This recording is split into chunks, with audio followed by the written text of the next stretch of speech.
खुलुमबाय आं सिबिरानि ब्रह्म आंनि sbbodonews चेनेलाव नोंथांमोनखौ गासैखौबो बरायनाय थाबाय। नोंथांमोननि थाखाय आं गोदान मोनसे भिडिअ लानानै फैबावबाय। अन्नानै भिडिअखौ जोबजासे नायलांदो। जोबनायाव आं आइनि भिडिअ होगोन। जाय बिथांमोनहा आइखौ नायनो बिथांमोनहा नायनो हागोन। चिरां जिल्लायाव गोबां बिबांनि गोथां गुलि आरो बेफ्रुग्रा बेसाद बोखांनो हादों। जानो गोनां बिटिसि बिसायख'थिखौ जेबो दावराव दावसि गैयालासे खुंफुंनो थाखाय चिरां जिल्लानि पुलिस बिफाना गोख्रोङै नागिरनाय खामानिखौ मावफुंगासिनो दङ। बे समावनो चिरां जिल्लानि पुलिस आरो सिआरपिएफआ माखासे स्रेड खौरां मोननानै अपारेशन खालामनायाव आमगुरि पुलिस थानानि सिङाव थानाय आमटेका खैला मैला ओनसोलनि 1 नं गोजोनफुरिनिफ्राय हायाव फबनानै दोनखोमानाय गोबां बिबांनि गोथां गुलि आरो बेफ्रुसारग्रा मुवा हमनो हादों। बेफोरनि मादाव 792 राउन्ड लाइभ एम्युनिशन, 7.62 mm पिस्टलनि गर 561 गोथां गुलि आरो 2315.56 mm पिस्टलनि गर 231 गोथां गुलि। बुहुमनि बयनिख्रुइबो गोलावसिन समनि थाखाय प्राइम मिनिस्टार जानो हानाय बिथां प्रिन्स खलीफा बिन सालमाना मैया 84 बोसोर बैसोआव जोबथा हां लाबाय।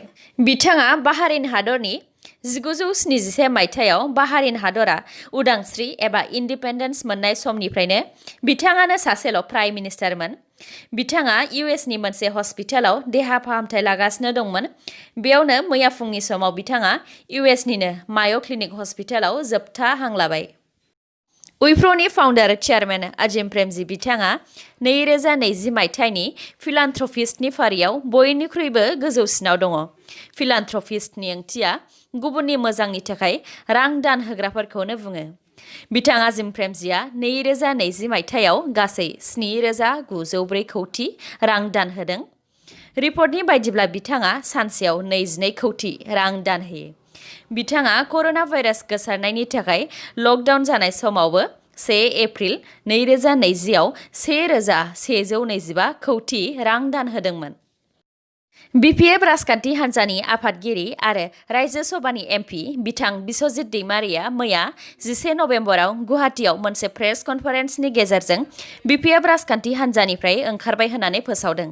बिथां बिस्वजित दैमारिया बुंथिदों दि गावनि साननाय आरो मावनायजों बिपिएफ राजखान्थि हान्जानि मावनो लानाय माखासे खामानिफोरा गोरोबलाया। बेनि थाखायनो बे एंगारनाय थांखिखौ लादों होननानै फोरमायथिदों। बेजों लोगोसे फैबाय थानाय समाव बिजेपि राजखान्थि हान्जायाव हाबहैगोन होननानैबो बिथाङा खौरांनि गेजेरजों मिथिहोदों। कामरुप पुलिसआ मैया काक'टिगावनिफ्राय गोबां बिबांनि केनाबिस गान्जा हमनो हादों। डिमापुरनिफ्राय फैनाय गंसे ट्राकनिफ्राय बे केनाबिस गान्जाखौ हमनो हादों आरो बे दायाव साथामखौ कामरुप पुलिसआ हमबाय। मुंफोरा फारियै आनिमुल हुसैन, राफिक आली आरो आलम। इन्डियान आर्मिया बेंगालरनि मोनसे अर लामाजों मटर साइकेल सालायनानै वर्ल्ड रेकर्ड खालामबाय।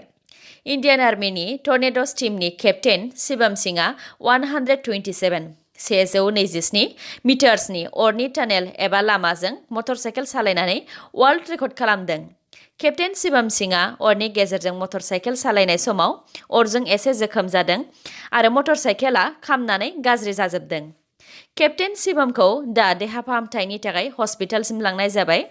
बिनि सिगांबो इन्डियान आर्मिनि टर्नेड'स टीमआ गोबां नेशनेल आरो इन्टारनेशनेल रेकर्ड खालामबोदों। भिडिअखौ जोबजासिम नायलांदो आरो नोंथाङा दासिमबो आंनि चेनेलखौ साबस्क्राइब खालामाखैबा अन्नानै साबस्क्राइब खालामदो, लोगोसे बेल आइकनखौ क्लिक खालामदो जाहाथे गोदान खौरां लानानै आं नोंथांमोननिसिम फैनो हायो। थांनाय 4 नबेम्बरावनो मुंदांखा निउज चेनेल रिपाब्लिक टिभिनि चिफ एडिटर बिथां आर्नब गस्वामीखौ मोनसे बोसोरनै गोजाम सुइसाइड केसखौ लानानै महाराष्ट्र पुलिसआ एरेस्ट खालामदोंमोन। बिथाङा बेलनि थाखाय बम्बे हाइकर्टआव पेटिशन फाइल खालामदोंमोन, नाथाय बम्बे हाइकर्टआ बिथांनो बेल होआखैमोन। हाइकर्टनि हेंथायै मैया सुप्रिम कर्टआ बिथां आर्नब गस्वामीनो बेलखौ होबाय।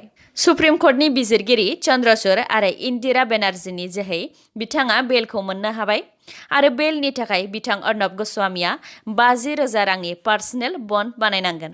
सुप्रिम कर्टनि बायदिब्ला जाय बिथाङा सुइसाइड जादोंमोन बियो गावनि गोसो बायदिसो सुइसाइड जादों। आर्नब गस्वामीनिफ्राय रां मोननांगौखौ मोनैनि थाखाय जिउ खोमानानै लादोंबाबो बियो गावनि गोसो बायदिसो बे थांखिखौ लादों। बेयाव थोंजोङै आर्नब गस्वामीनि जेबो आखाइ गैया। बेजों लोगोसे आलिबाग जेलाव थानाय समाव अर्नब गस्वामीनाव मबाइल दंमोन आरो बेयाव जेलनिनो सानै मावथिफोरा मदद होदोंमोन। दा बिसोर सानैखौ सासपेन्ड खालामबाय। जेलनि मावथिफोरनि मुङा सुबेदार आनन्द बेहरे आरो सचिन वाडे। जेलनि सुप्रिटेन्डेन्टनि बायदिब्ला जेलाव थाबाय थानाय समाव अर्नब गस्वामीया ससियेल मिडियायाव एक्टिभ दंमोन।